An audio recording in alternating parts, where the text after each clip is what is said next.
On this week's episode of the Superhero Show, we'll find out if a French gorilla and a German brain robot can find true love on My Adventures with Superman, if Tao can get the guts to ask Al out, and if Nick can get the guts to come out on Heartstopper, and if Mike can actually make a fast speed round happen with the guys from the Marvel Movie Minute. All of that and more on an all-new episode of the Superhero Show.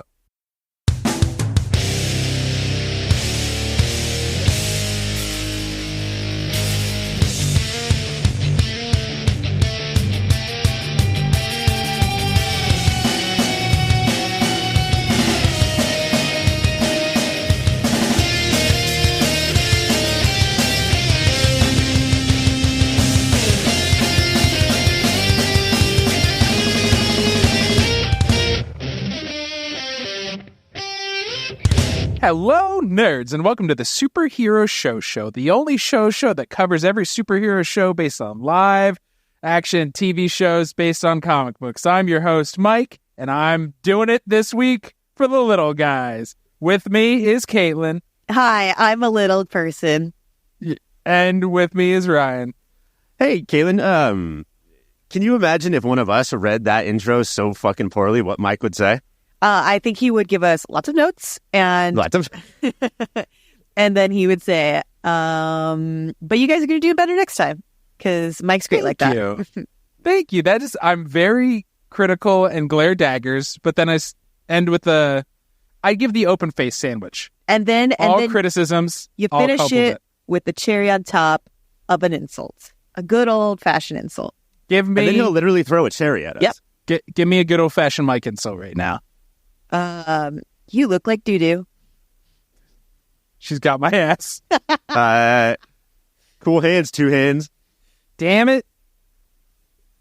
That one hurts worse. Cassie's not here. We don't know what to do. But yes, we do.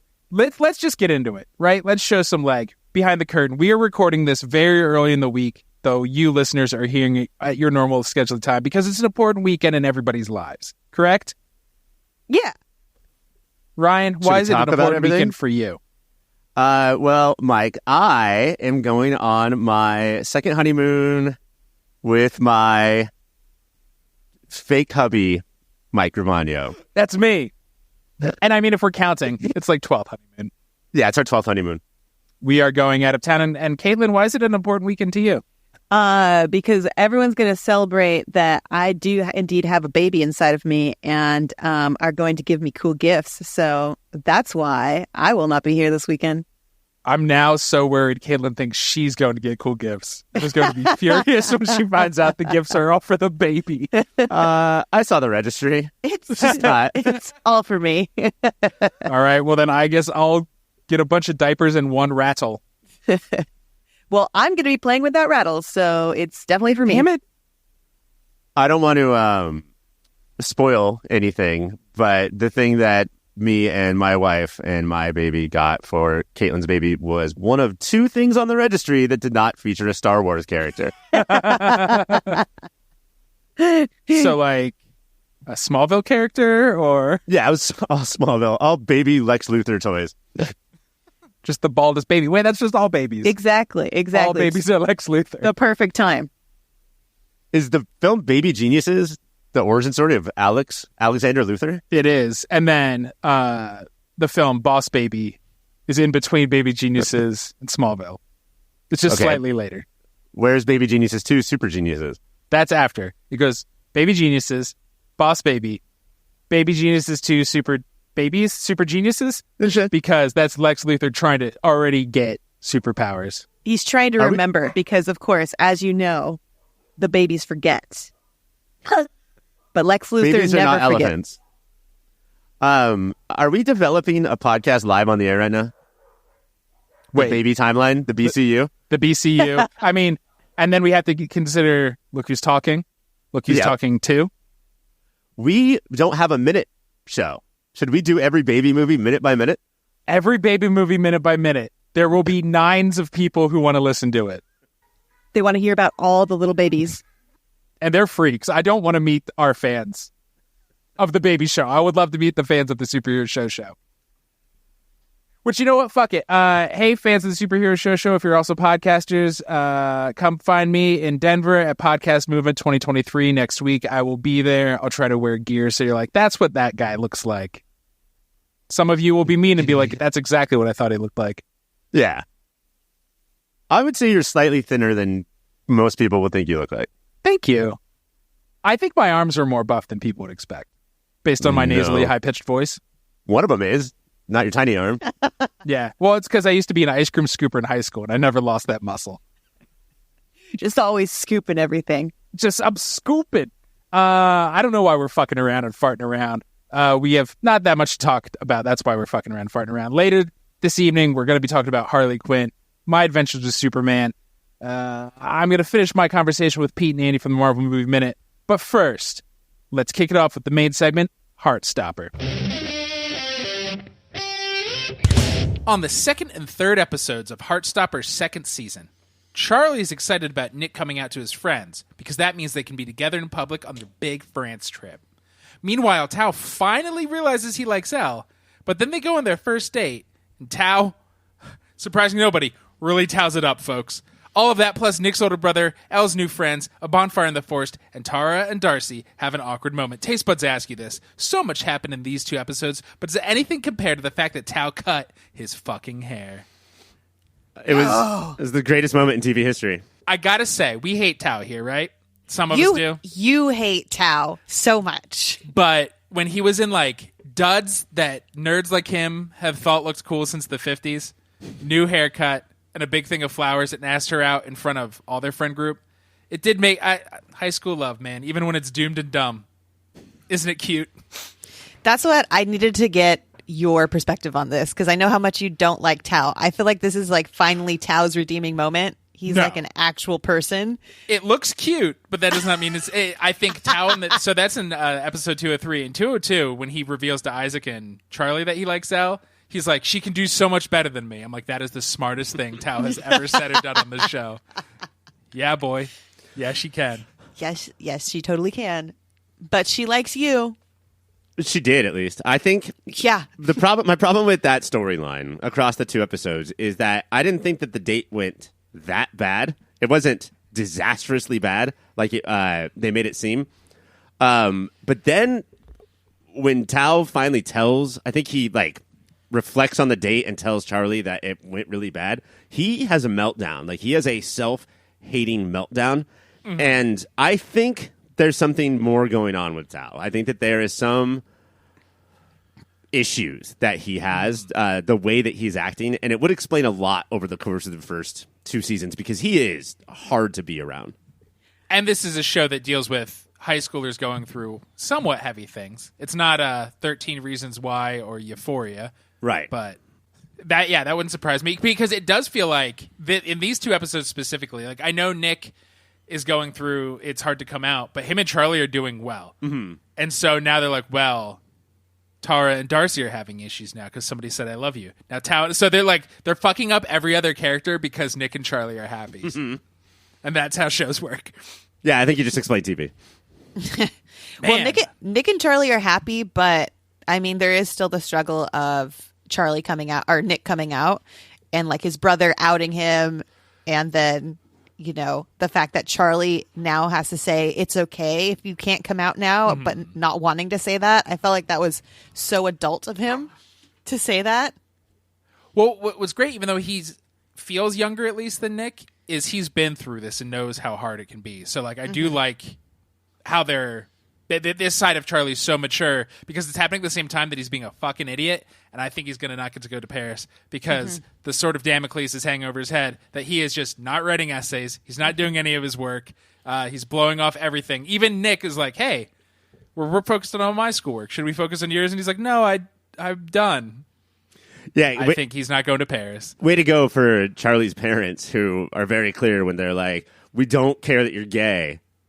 Okay, that's not why we're banning you from seeing Nick. We care because your grades are fucking in the trash, and it's clearly because you can't focus because of this cute boy. And that's so high school, man. That you cannot think 2 days ahead because you're so focused on this minute right now. Yeah. If you want more time with your boyfriend, do a little bit of focusing right now, idiot teens. Yeah, that's the thing. Just write the essay. Just write the essay. Sometimes essays are hard, though, guys, okay? Not the garbage he was writing. Okay, the fact that I was so upset because he was able to pull together this whole fucking essay in like 30 minutes. Excuse me? Who are you? What? Do you know what he did? He went on Spotify and he pulled up montage music. And then you could just skate through writing.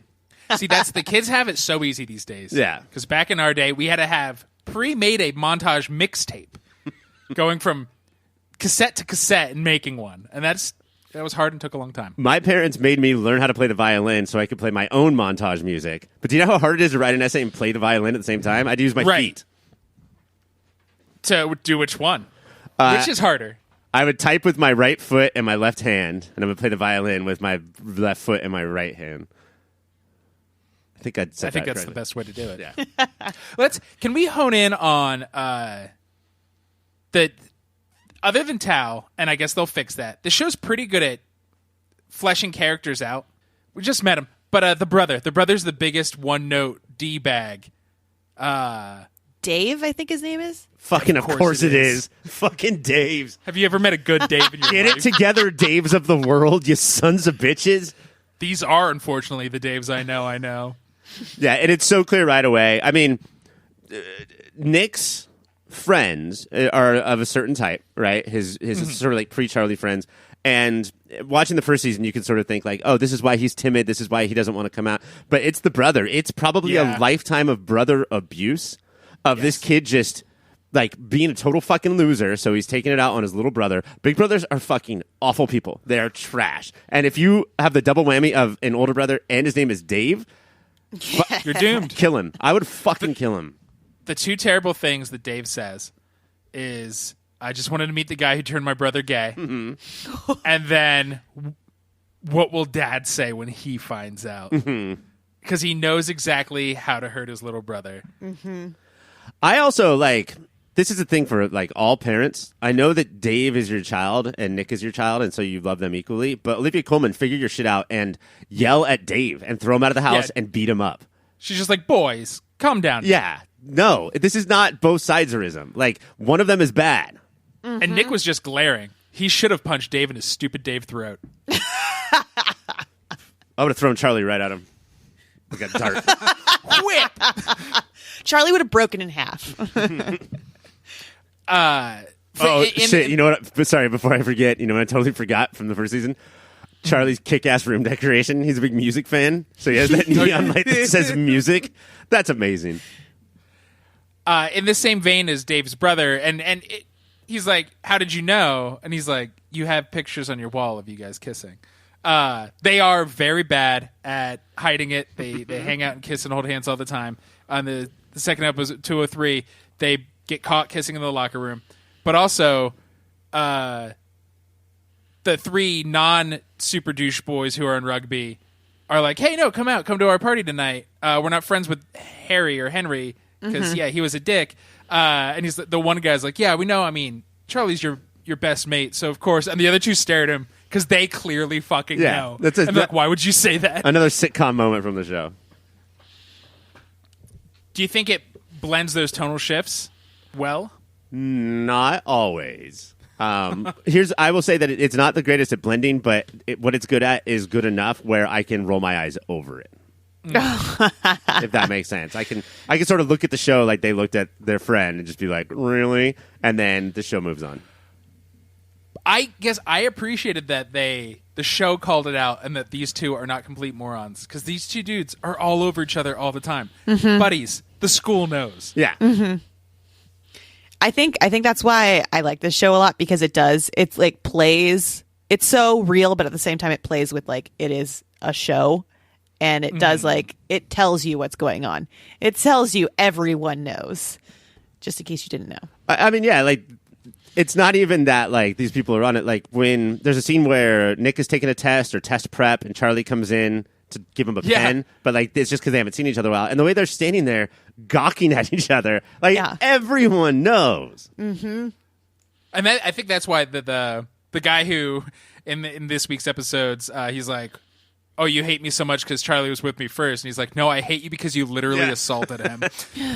Good point, Nick. But I think he's fuming because he's like, he knows everything. And so he sees how open they're being and happy. And he's probably going nuts like, nobody else just knows. Nobody knows. And but the teachers know because the teachers are also not idiots. Yeah. And, one teacher that catches them is able to give him some advice and support. That one guy that beat the shit out of Charlie in the last season, clearly just jealous, right? Like, he's so Ben. Ben, yeah, just so full of, rage that like he can't have that, and so that's what creates bullies. That's what creates assholes. And Ben is now with Imogen, right? Yes, and we see how that shakes out. And obviously, Nick's not taking it well because he knows Ben's a dick and an asshole, but he can't tell Imogen why because it's not his story to tell. And I feel like that struggle is very real. And I'm curious to see how that's going to play out because, again, every other relationship is falling apart except for Charlie and Nick. A little unrealistic, though, because if I remember high school, Nick would have shouted from the rooftops why he doesn't like Ben to everyone that would listen. This is it shows a lot of integrity and lies that Nick is keeping this to himself. Yeah, there's times where it feels like integrity is the worst move. Not just a river in Egypt. It's not just a river in Egypt. Katelynn. Yeah. Do you have a moment of the week? Yes. I think Ryan mentioned it earlier, but it's when Nick and Charlie get caught kissing when they're putting away the rugby stuff by the rugby coach. Mm-hmm. And she has to pull Nick aside and she's like, is this why everyone is being mean to you? She's like, if anyone says anything, you talk to me. And then she turns around a picture of her and her wife and she's like, I got your back, basically, which I thought was really sweet and really good. And again, just love this wholesome show. Yeah. Right, guy? There's a moment in Barbie that's been getting a lot of play in my world, in my kingdom, and that it has to do with The Godfather. And one of the Kens over-explaining The Godfather to a Barbie and forcing her to listen. There's a moment in here where Tao does the same thing. He takes Elle to see her favorite movie, Moonrise Kingdom, and she's like, but you hate that movie. They watch it, and then after it, they're sitting there, and Tao just can't help himself. It's like 3, 2, 1. The part of the movie that I didn't like was this. Just shut the fuck up, dude. It's her favorite movie. It's a first date. Shut the fuck up. Nobody wants to hear you. Just get a podcast, all right? That's what people want you to do. Because nobody will listen. Sorry. That was where it was like, this is the Tao that Mike hates. Yeah, there's a lot of the Tao that Mike hates. Yeah. It's not like, that moment. There's been a season and a half. I don't know what you've been out watching, Katelynn. There's a lot of Tao that I hate. Mine was Nick saying, because you literally assaulted him. I was like, go you. And then on the bad side, which we don't talk shit on the show, but this in the vein of the it gets a little too sitcom-y. Why is Charlie's Dari-ass sister at this party? And then she says, look after him or you die. That was the moments of like this. She is jarring. She is in a different kind of show. Yeah. I don't understand. It's like they try to, when you first start writing a show, maybe she's big in the comic book, but like you throw in all of the ingredients, see what sticks. She didn't stick. Yeah. She can go to boarding school. She can figure out that China has alopecia and get the fuck out. I forget that she exists. And then every 2 episodes she'll show up and say something snotty. And I'm like, why? Why is she here? I thought she was there to be like their driver, which would make sense. Like the parents would send like the older sisters a chaperone. That's what I expected. But then when they have to leave early because Nick is sick, like she's not the one driving them home. So nope. I was like, I don't know why she's there. She, I think, is much older than them. So not sure. Can I just throw something out there to all real people and TV characters out there in listener land? If anyone ever comes up to you, if you're dating someone and somebody comes up to you and says, if you hurt them, I'll kill you. Just wait a beat and then be like, oh, okay. It's the fucking stupidest shit. Shut the Everyone needs to shut up. What would you do? No, spell out with me slowly. What would you do? We're in high school. We're going to hurt each other. Fuck off. Oh, and also, did anybody else very nervous that they started a open bonfire in the fucking dry ass forest. What are we doing, That children? thing was way too big. It was way too big. When I saw all of the chairs and the pallets and everything all stacked up, and then they were throwing everything in there, I was like, this is going to be how everyone dies. This is how we turn. This is the turn of the whole show. What if this was the series finale? It's just everybody ash. I did not expect that. And that's when their heart stopped. Heartstopper is on Netflix until that episode airs. We're going through 2 a week. Join us, won't you? Now, Katelynn, before we move on to the pull list, you were talking about a sweet potato-based website on the break. What was that? Yeah, it's called Yaman Eats Me. And it's all about the good old yams that your man likes, specifically. And when I say your man, I mean like the Ryan? man in your life. It could be your dad. It could be your Ryan. It could be your Mike. But it's mostly your dad. What better way to say I love you? Then, is it like edible arrangements, but just yams? Yeah. What is happening? Raw yams. Yep. They're not. I mean, if you pay an extra fee, you can get them cooked. But no one does that. With schmellows? Can you get like a good sweet potato casserole? We like to do it separately. So you put the yams on a stick, and then you put the marshmallows on a stick, and you put them next to each other, and then you set that ablaze, and then you make your own candy yams. Why are people using chocolate and graham cracker all the time for s'mores? Use marshmallow and yams. I'm going to I'm going to help Katelynn get this website on because I have some friends who do this kind of thing, but I'm going to ruin the next bonfire I got invited to. Be like, I got the dessert, guys. Don't you worry. When people- And I will go to Yamans. Is that what it was? Yamans.com. Yep. Katelynn, because I so badly do want to ruin the next bonfire I'm invited to, I'm going to send you over to my friends at cybersprout.net. They're design experts. They're well-versed in digital strategy. They have easy-to-edit fields, custom templates, and drag-and-drop tools if you want to handle on your own. If you want them to handle everything, they'll do that too. They make everything to manage and tweaking your website a breeze. They handle the security, the backups, the speed optimization, the maintenance. They will even migrate yamsymans.com from whatever GeoCities you have to a real WordPress-based website. Please go to cybersprout.net. They are your partner for the digital world. Now we're going to take the quick breaks, and when we come back, every other show that aired or will have aired this week. And now it is time for the pull list, where we review every show that was not the main show that came out this week. First up is Harley Quinn. On this week's episode of Harley Quinn, this podcast had to get recorded before a plot synopsis was released. Taste buds ask you this. How fucking dumb do you think Bane is this week? So dumb. I hope they bring up the salad thing again. No, it's the pasta roller.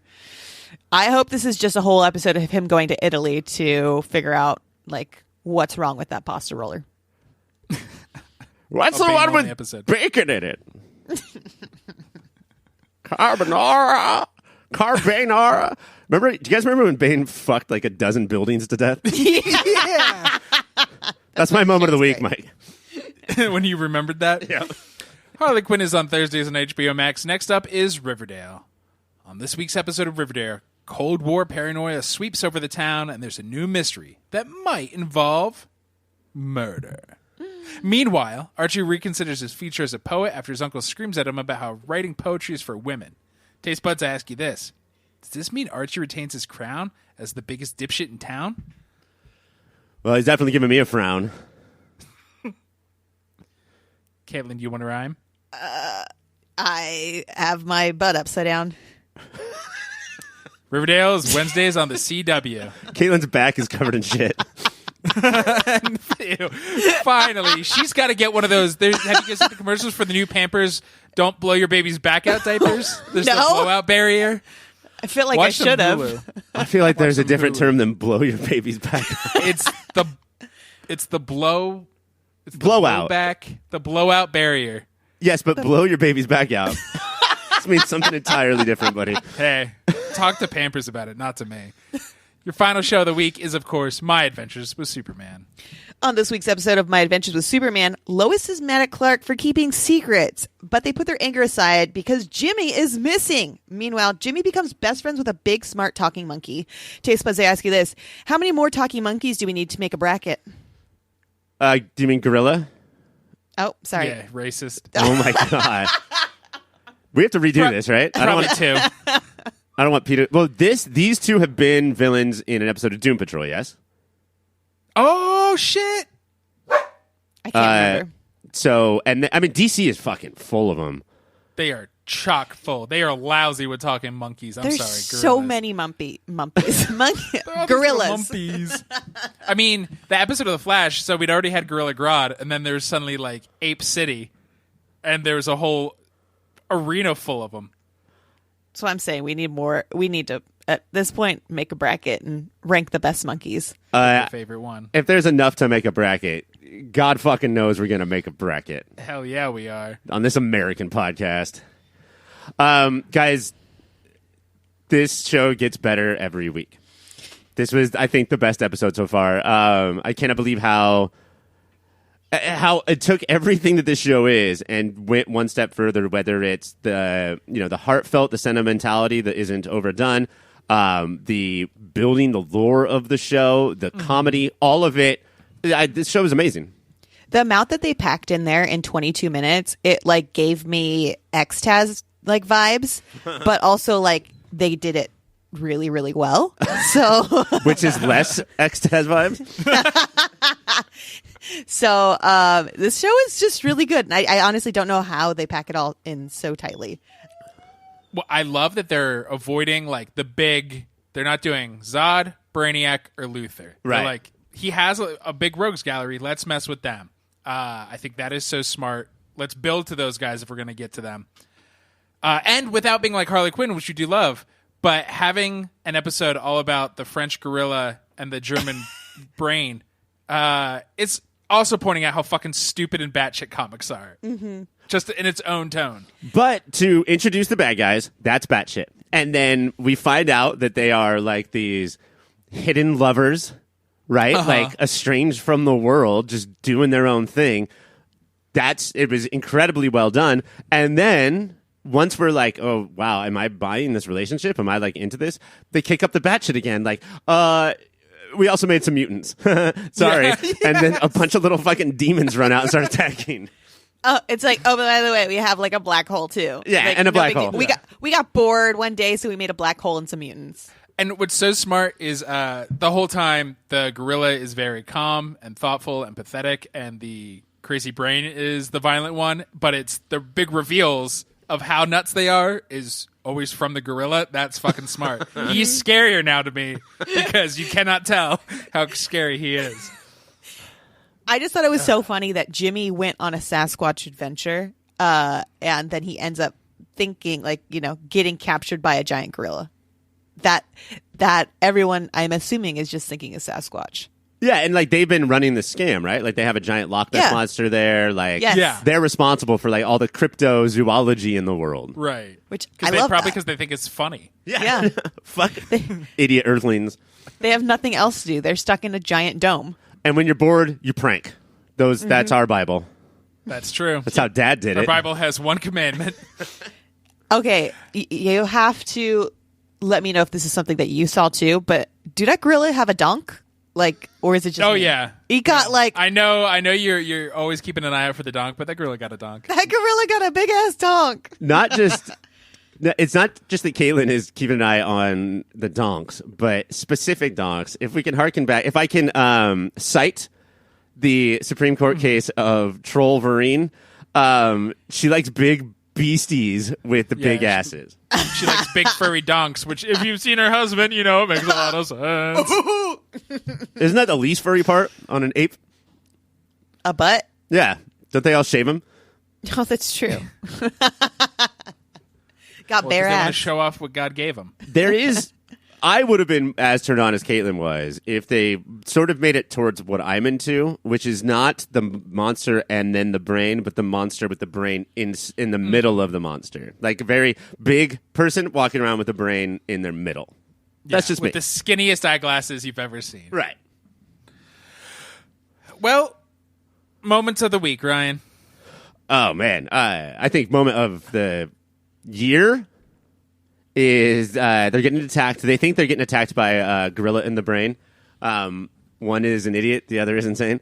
But they're not, right? There's security up, and there's Omax everywhere. And Clark, lucky for Lois or anybody who thinks Clark is hot, gets attacked by lasers in such a way that burns his shirt perfectly and then nicely strategically shreds his pants in places. Just boom, this laser turned me into a stripper. I don't know what happened. And then he was doing that. He jumped in the line, work your body on time, before Lois got hit. And Lois says, how did you know you were vulnerable to those bullets? And he says, I didn't know I was. I just knew you weren't. Woo! Superman. That's how you get somebody unpissed at you. Except Lois Lane. She can still be mad. But I think my moment of the week is also going to be in that same area. First of all, he gets his shirt blown off. Beautiful moment. He's like got that Dorito body, and it's animated, but it doesn't matter. It's still hot. When Lois and Clark are both looking for Jimmy, they have a moment where there's like a commercial break, and Clark says, "Oh my God, Bigfoot kidnapped Jimmy," because they see the giant gorilla. And that is the best commercial break thing I've ever seen, because it like cuts back to it later. It was beautiful. It legit made me miss commercials, because I would have laughed throughout all of the Lunchables and Dunkaroo commercials. Bigfoot captured Jimmy. I mean, he might as well have said, Mummy was in my closet. Mummy came to my house.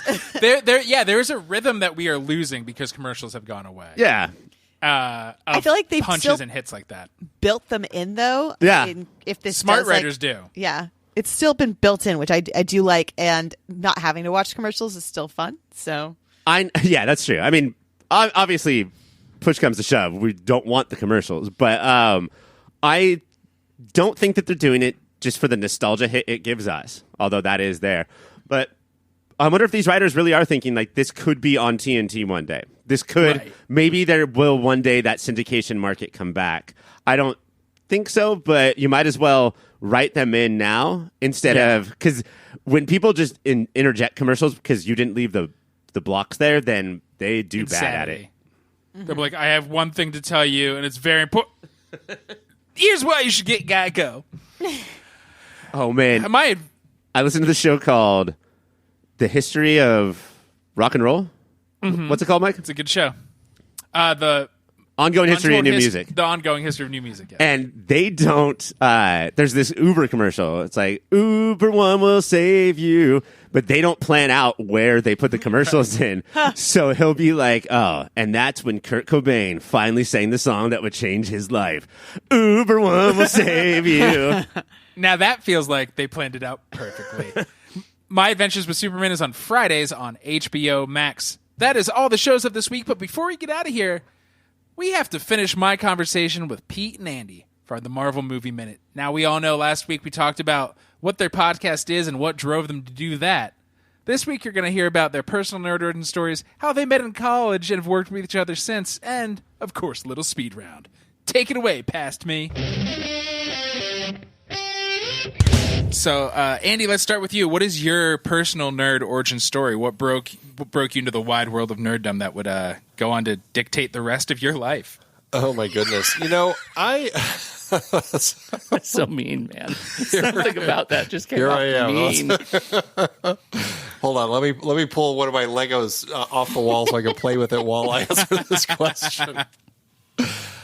You know, I suppose like so many, I mean, growing up in the 70s and then seeing Star Wars on the big screen for the first time, like that was such a monumental moment. But really, almost more than the movie itself was the toys that came with it, and just being able to like play with all of those Star Wars figures like right away. And just, I mean, it was so much fun. And I was definitely not a collector as a child. I was one of the most destructive of children, and not just my toys, but I very specifically remember my friend Dan, who probably will never let me live this down, that I said, what if your Millennium Falcon crashes into this dirt pile in the back, and then we pelt it down with asteroids. And like we would just throw rocks at his toys and destroy them, like completely obliterate them.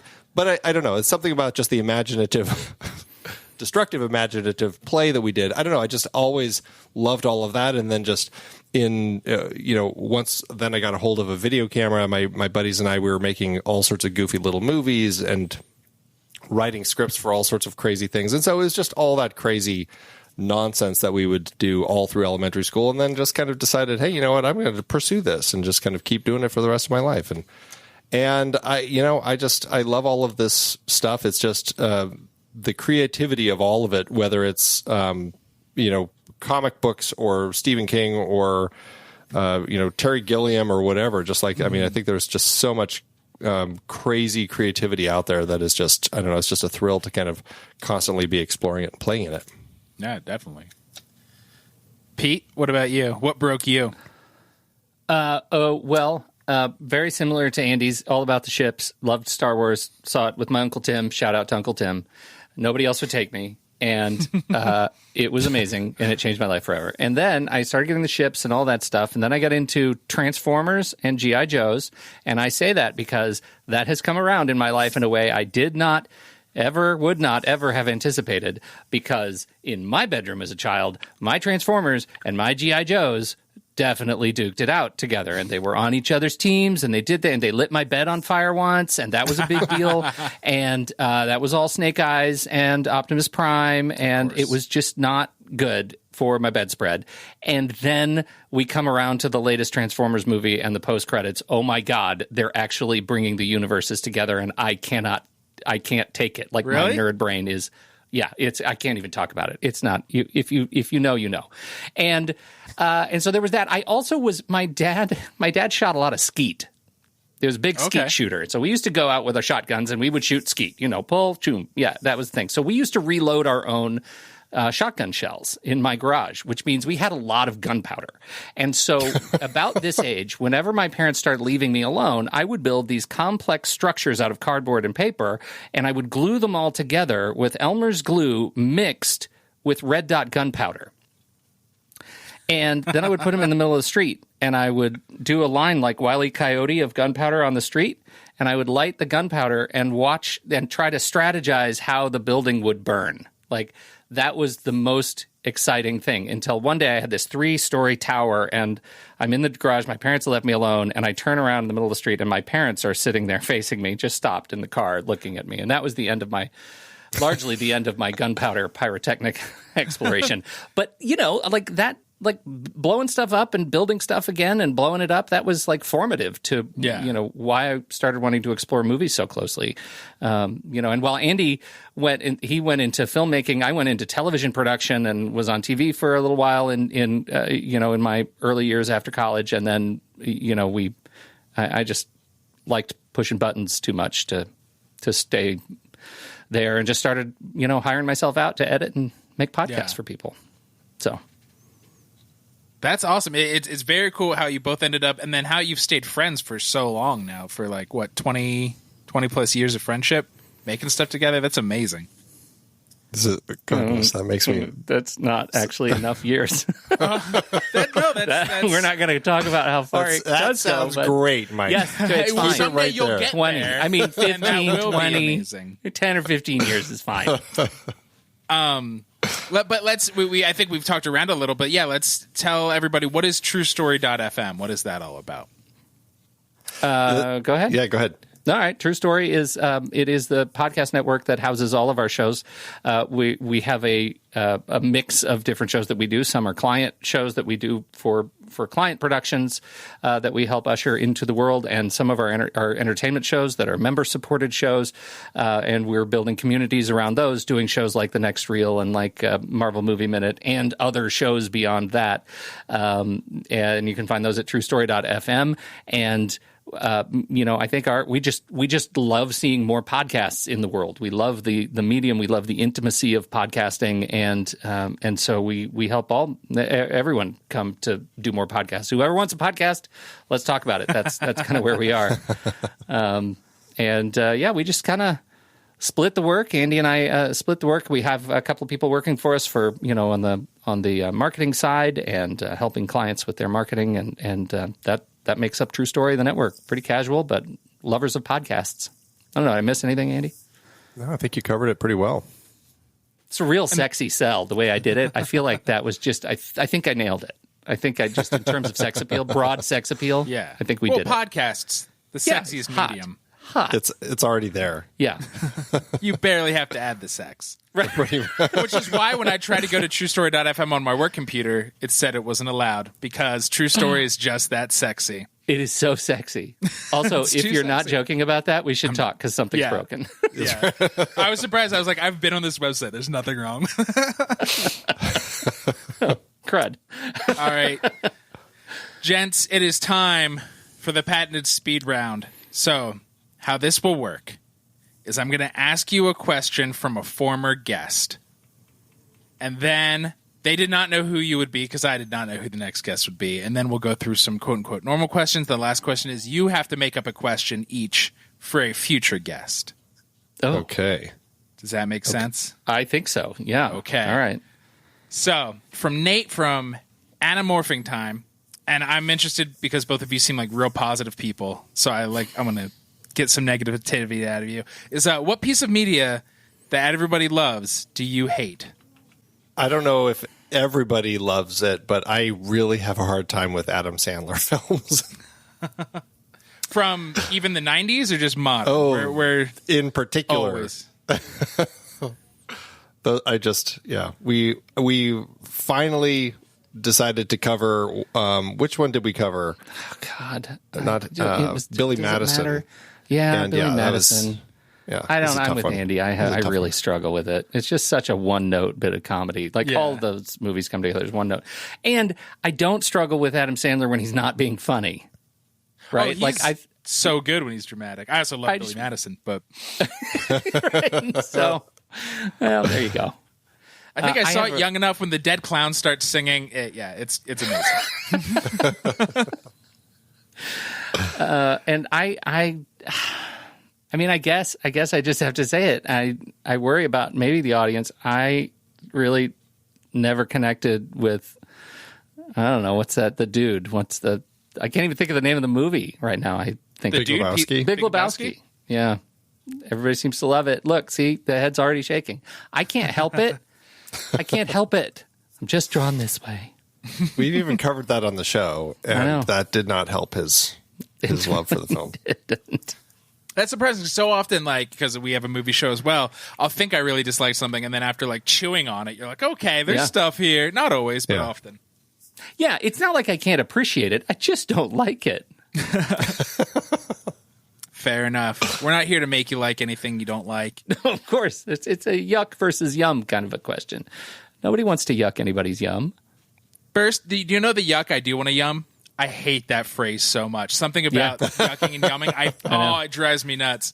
It is so funny though how it sort of sticks. Like I didn't like it was somebody else on our team who started doing it and it just stuck. And I kind of resent myself even when I say it aloud. Like I'm not above self-loathing. Yeah, it stuck with you. Yeah, Let's just say I've noticed you're the one who says it. I am the one who says it now. Okay, all right. Enough about me. What do you think about me? The speed round continues. First nerd We'll thing. see about that. First nerd thing you bought with your own money. Andy, we can start with you. I am gonna say, oh gosh, I'm gonna forget his name, but it was a Transformer, and it was the glory days of those early Transformers that were like metal, like die-cast metal, they were fantastic toys. But it was the black SUV, whatever his name was. That was my favorite thing. I bought that with my own money, and it was glorious.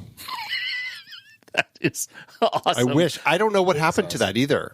That is the one thing I'm like, God, I wish I knew. I wish I could trace back to that and make sure that I didn't accidentally. Pelted rocks at it or something. You did.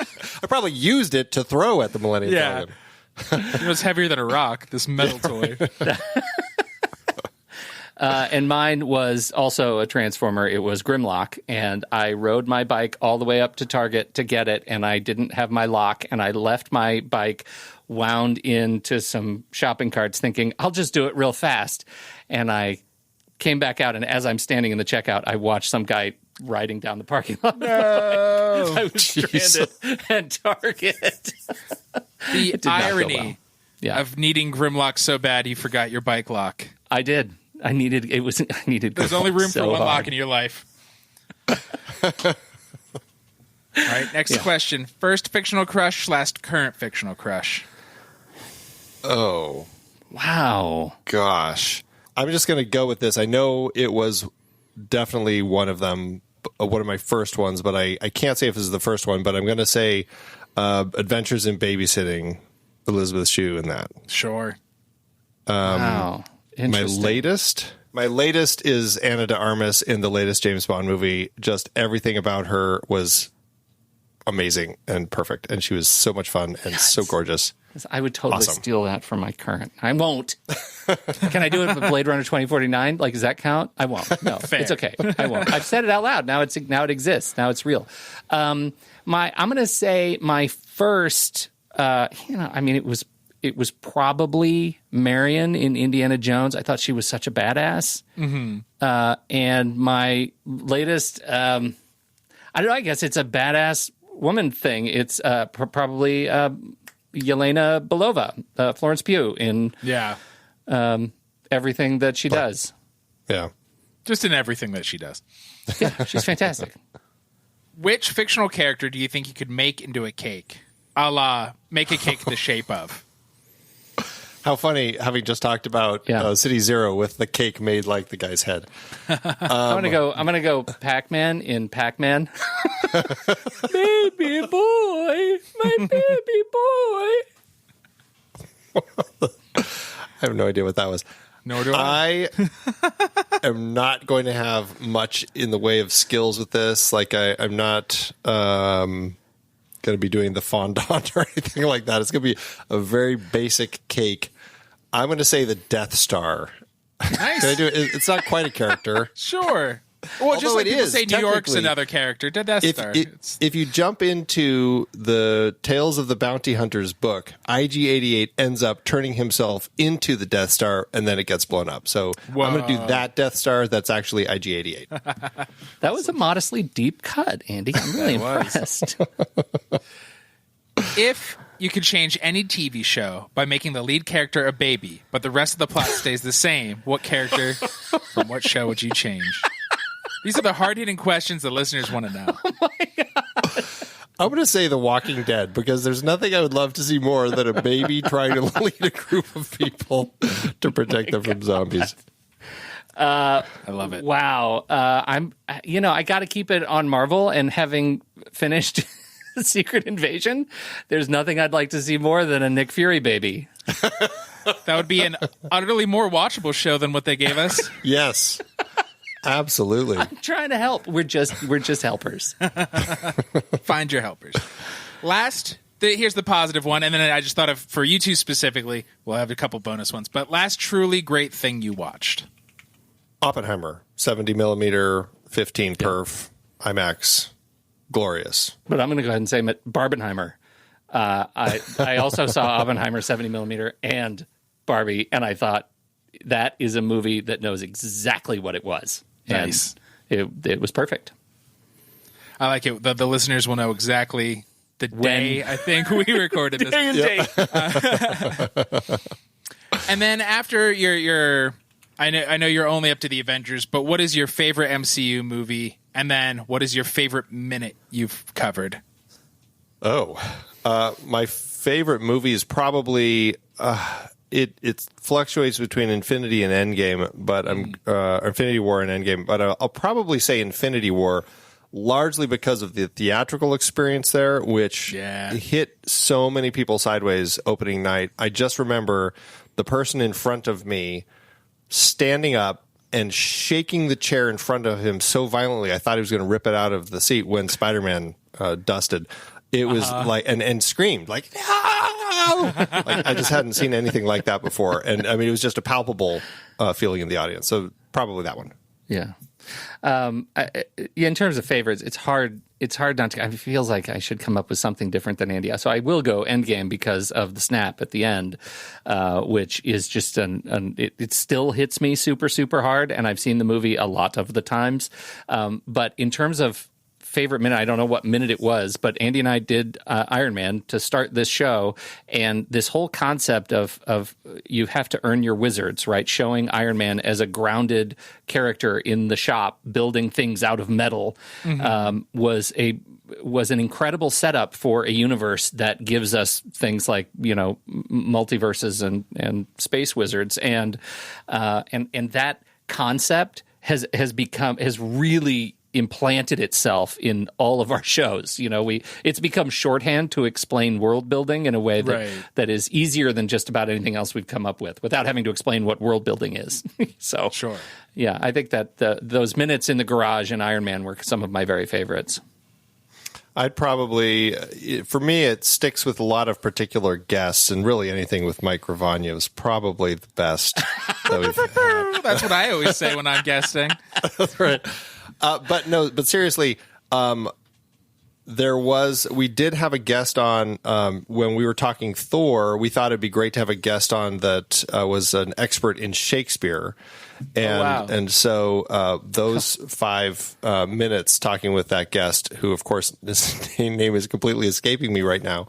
But I think as much fun as we had talking about Thor, and and we picked a section of the movie that was really all the family drama going on between Loki, Thor, and Odin, like all kind of tying it into fathers and sons and royalty and all that sort of stuff, is like a fantastic. Austin Titchener, a fantastic bunch of conversations that we had there. But honestly, I think the conversation that we brought Austin back for Captain America right toward the end, when he comes running out into the street, is like right at the very end of the movie, and just talking about Captain America with him, and it's just kind of like the world of show tunes and how he kind of also fits into kind of like Shakespearean models and everything. It was just a fantastic conversation. And the idea of how Shakespeare himself would often kind of create his own thespiamatic universe. I love that as a word. We'll make it one now. But integrate characters into other stories and have these endings that were kind of cliffhangers to lead to other things. And the way that Shakespeare was doing that, back then, I thought was really interesting. So I'm going to jump to those episodes. Oh, awesome. You get a bonus. Jason Dittmer is the author of, Captain America and the National Superhero. And he's been on a couple of times with us and is also a professor. And he's the one who taught us that S.H.I.E.L.D. is actually fascist. And it's amazing. And once you actually see the MCU as a group of competing fascists, it changes the entire dynamic. So special bonus shout out to Jason Dittmer. He was fantastic. No matter who wins, we all lose. I think they meant that's S.H.I.E.L.D. truth. versus Hydra. Yep. All right. Our final speed round question is, what is your question for a future guest? Oh, God. If, let's see. Which hero from which cinematic universe could take on Darth Vader and win? Okay. And win. No, that's a dumb question. Cut that. Cut all this. It's bullshit. Luke Skywalker, done. I don't think he would. He's just so scrawny. I think that was all fake news. No. I'm just going to say, which comic book character that hasn't already been brought to the screen would you like to see brought to the screen? Would you like to be in a movie with? What's that, Mike? Which one would you like to be in a movie with? Would you like? Yes. Which comic book superhero would you like to see Andy in a movie with?